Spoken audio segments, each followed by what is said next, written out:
If you have a Furibee DarkMax 220, you may be experiencing an issue that causes the motors on the drone to shut down while you're in the sky during full or chop throttle on a 4-cell battery. This is an issue that myself and many others have been trying to debug on this drone since the beginning of November, as there are many DarkMax 220 users affected by this.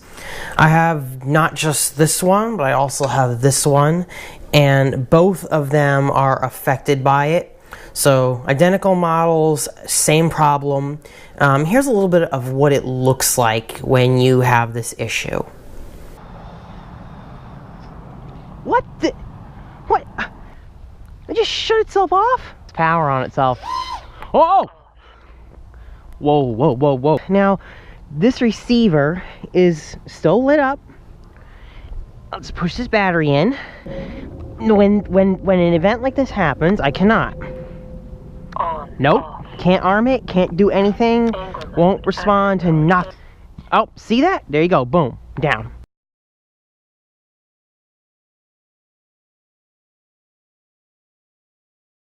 So the good news is that I did figure out what can be done to resolve this board freeze, this motor stopping, whatever you want to call it. You can fix your DarkMax 220 without any soldering if you have this issue, but the bad news is you basically need to request a new flight control board. However, it's very important that you request the correct one, and we'll talk more about that, and I'm going to teach you how to do the replacement to the new flight control board, which is very, very easy. The first batch of the DarkMax 220 included an Omnibus F4 flight controller by a relatively, I guess, unknown brand. The most distinctive feature of this board, when you first look at it, is the fact that it has a round buzzer. You see the little round buzzer? Okay, so now the second production batch of the DarkMax 220 is also an Omnibus F4, but it has a square buzzer. So throughout most of this video, I'm going to refer to round buzzer and square buzzer, as that's been a pretty easy way of talking about which board you're referring to, as they really don't have any official name. I mean, the closest official name on the second batch DarkMax is the Aurora, as you can see there. But yeah, so this is the round buzzer, and the round buzzer is the good, the square buzzer is the bad. Now, if the only difference between these two boards was that they changed the buzzer, I wouldn't be making this video. I determined that there was something seriously wrong with the square buzzer board on the DarkMax, and rather than opting for a new square buzzer flight control board, especially since this one was defective and this one was defective, I decided to locate the part number for the original board that was shipping with the first batch of DarkMax, and I found it, and here's the SKU number and a picture of it on Gearbest website. So I had it sent out to me for testing to see if it would resolve the issue. And as soon as I swapped this square buzzer board out and put this round buzzer board in, it was completely gone. The issue is 100% solved. I've tested it extensively, and it is resolved once you change the flight control board from square to round buzzer. Alright, so this is the DarkMax. I changed the board, the original R-Tower 2.0, to the round buzzer one.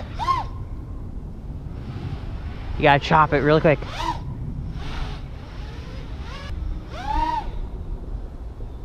Yeah, if that didn't kill it, I don't know what will.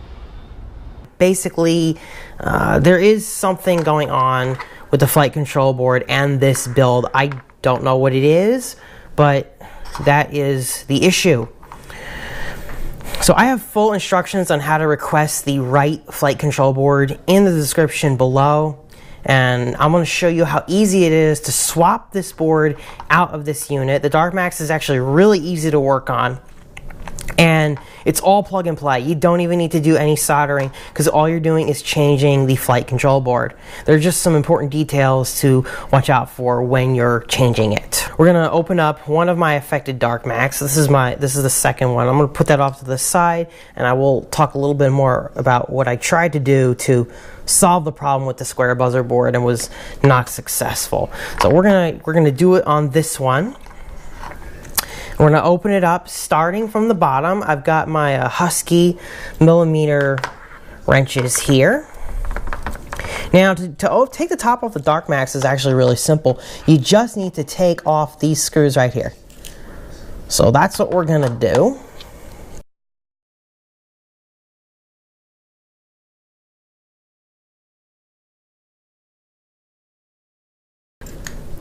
Now, after removing the 4 screws, you're going to want to be careful when you're removing the top. You do not want to just lift it up and yank it. As you can see, this is where it was held. One of my little nuts fell out, and we're going to just leave that over there. But yeah, that's pretty much just the only thing that's holding on the top bit here. So we can go ahead and cleanly lift the top off. And there it is. That's the square buzzer board in full here. As you can see, it says the Aurora F4 Plus version 1.0, and this is the board that's not working. And just for comparison, side by side, here they are. So the front of this round buzzer board is like this, but we're actually not going to mount it like that, and I'll get to that in just a second. So now we have to go through the process of removing, and we can just use a little nut and try to get it off like that. Actually, the nuts will even come off with your fingers.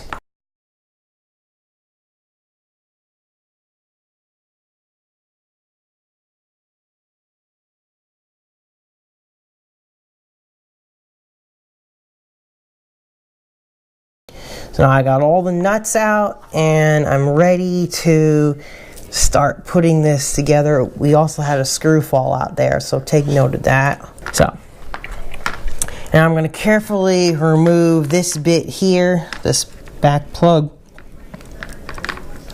Just wiggle it out. I'm going to remove this here from the front and remove this here from the back, and that's the main input. Just kind of wiggle it up. Alright, be really careful with this little connector here. It's for the antenna, and I'm going to just kind of gently pull that off. There we go. Should pretty much come off with not a whole lot of force. You really don't want to break that little connector there. So as you can see, it's really, really tiny. You do not want to mount this board based on the way the arrow is indicated. And I'll show you why. Because if you do that, then you're going to block yourself from being able to get to the USB port. So when they redesigned this board, they made it so that way you could mount it and not have to modify the yaw degrees or modify what the quad sees as direction in Betaflight. So basically, we're going to turn this 90 degrees, and we're going to have the USB port on the left here, as if we're looking at the quad from the back bit, and we're just going to pretty much plug in this big old port right here.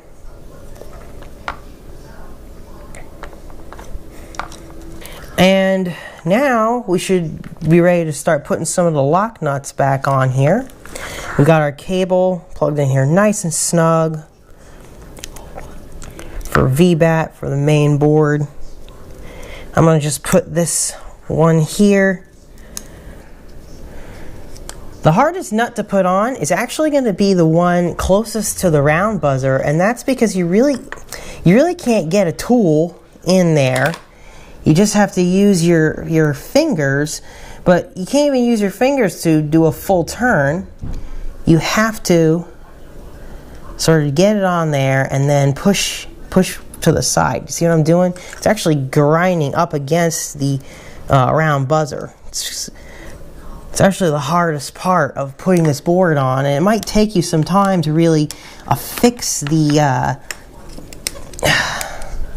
nut all the way down.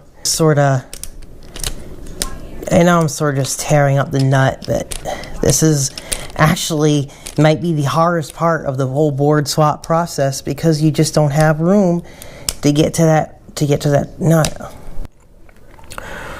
Alright, so the one thing that you didn't see in this one when I removed all of the connectors is the receiver.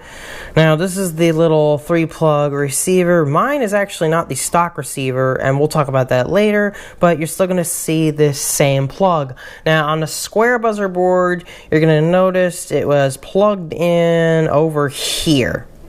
Now on a round buzzer board, you're going to want to take that and plug that in over here, just like that. And then pretty much from here on out, everything falls into place. So now we're pretty much in the home stretch. We just need to put this top back on. So you got your camera for your VTX and all that, hook that up. And then in the back, we have this wire, which is pretty much identically placed on this board when it has the orientation that it does. So I'm going to go ahead and connect that up now. When I'm done, manhandling this.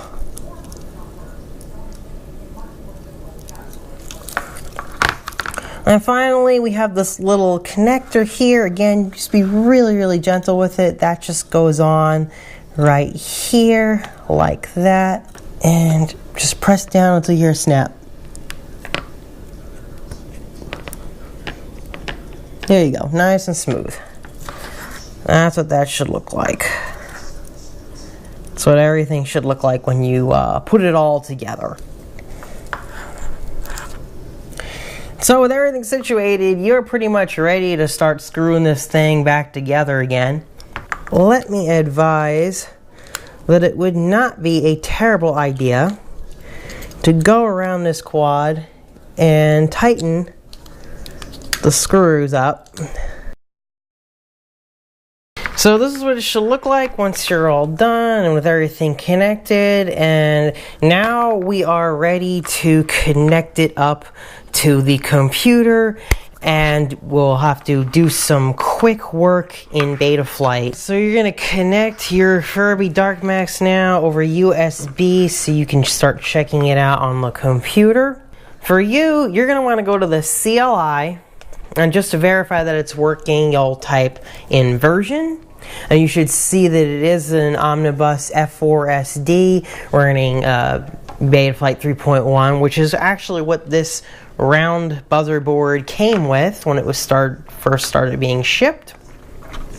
And you're going to want to go into my video description and get the link to the dump file and paste it in here. It'll just, after you paste it into the write your command here box and hit enter, it'll go through, and then you can just type save, and then you'll save your changes, and you should be good to go. And under configuration, you're just going to want to make sure that the yaw degrees is set to 90, because again, when we mounted the board, we changed it to a 9. We moved it by 90 degrees, so you want to make sure that's set. It should already be set in the configuration file, but just double check to make sure that it is.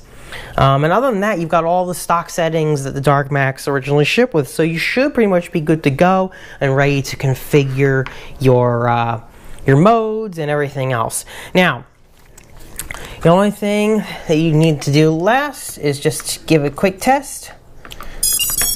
I'm going to test my motors out.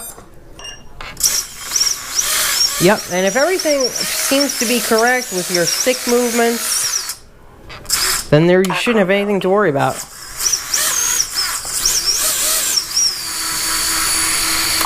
And that's pretty much it. You have successfully repaired your Furibee DarkMax by swapping out the square buzzer board and putting in the round buzzer board. It works, and you're ready to go fly now. Alright, so how to go about getting your round buzzer board to do this fix. I've included a link in the video description below to a spreadsheet that Gearbest has created so that anyone who does have this issue can just paste their information in and get a replacement board.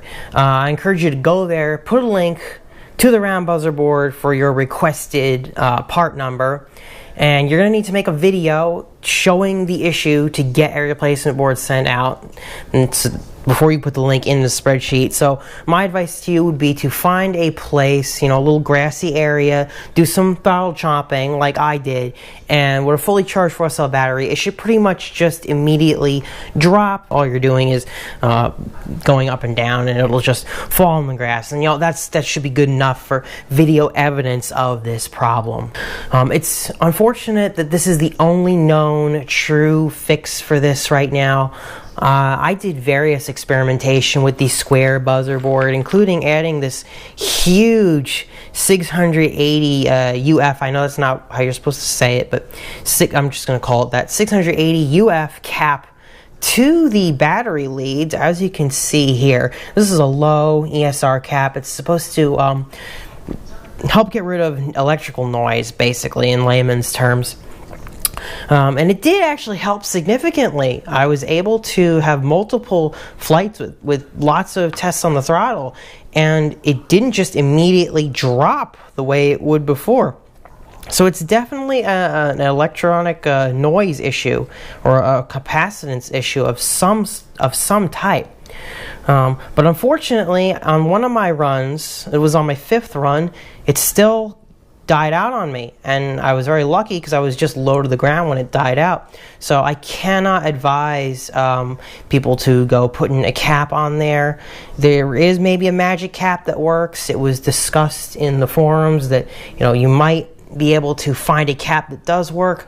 I think it's just better to go ahead and get the board and do that replacement rather than having to have this big old honking cap. The most telling thing that this is a voltage related issue is that you can fly this drone without any problem on a 3-cell battery. No problems. Many people have reported flying on 3-cell, no issue. It does not pop up at all. So if it was something like software related or otherwise, which I've gone through extensively, you would think that it would show up. But looks like it is a voltage issue. The second you use 4S or higher, you start getting this motor shutdown and board freeze up problem. I've got a more full summation of everything in the description below. Special thanks to the helpful suggestions from those on the RC Group's forums, Solo Pro Fan, who has kept up with this amazingly well, Lightning Stalker, who offered a lot of great advice about capacitance, and volt ampere, and many others who've all been trying to figure this thing out. Should there be a way to get these square buzzer boards to work, I'll definitely make an updated video, but this is your best option that I recommend at this time. I would also recommend that you ditch the stock receiver that comes with the DarkMax while you're doing all of this, and that's what I did when I moved the receiver from here to here. And the reason for that is because the RX that it comes with is known as a FreeSky Pro, and it's not in any way an official FreeSky product. Initially, the receiver was highly suspect, as it's known for brownouts and poor range. In fact, that was, like I said, the first thing that people started thinking was, well, maybe it's falling because the receiver's fail-safing, because it is very fail-safe-ish behavior, but that was not it.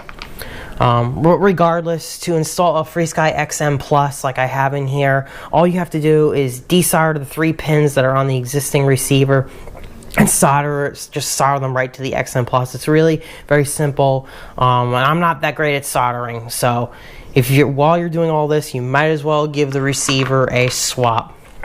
It's a pretty quick thing to do, but if you can't solder, that's fine, just keep the stock one. I know that some have reported the connection for the receiver to be a little loose. I didn't notice that in my experience with both of my DarkMaxes. I've got a plug that was quite snug in both of them, but it wouldn't hurt to go ahead and put a little hot glue on there just to keep it from jiggling out during any vibrations or whatnot. Finally, I would also encourage you to update to the latest version of Betaflight once you confirm that this issue is all fixed. It's running 3.1.7 right now, which was an okay version of Betaflight, but we're up to 3.2 now, so you might want to go ahead and get that updated. I have updated mine before. I updated it and then I downgraded it because I wanted to test something. But yeah, you could definitely go ahead and bring this version of Betaflight up on the round buzzer board. It works fantastically. There's no issues. So get Betaflight updated when you get the chance. But if not, if you just did this, take it out on 3.1.7. You're still going to have a good time. Links to everything is in the description below. A more detailed text on what to do as well as in the description below. In the meantime, I'm going to fly DarkMax with the round buzzer as I have been. It's a really awesome flyer and I do love how it handles. I really do. But because of this issue with the boards, I can't recommend the DarkMax at this time. I don't know if they're still sending them out like this with the same board right now either. I know not all of them supposedly are affected, but I got 2 that were no good. So to me, that looks like a chronic issue. I'll likely update a comment or description at some point about that. So just keep an eye on this video's description as well as the comments. And if I need to, I'll make a whole new video regarding this should any major information come up. That's about it. Let me know if you have any questions in the comments below, and I will try to help you out. As always, have a great day, guys, and best of luck with your Furibee DarkMax 220.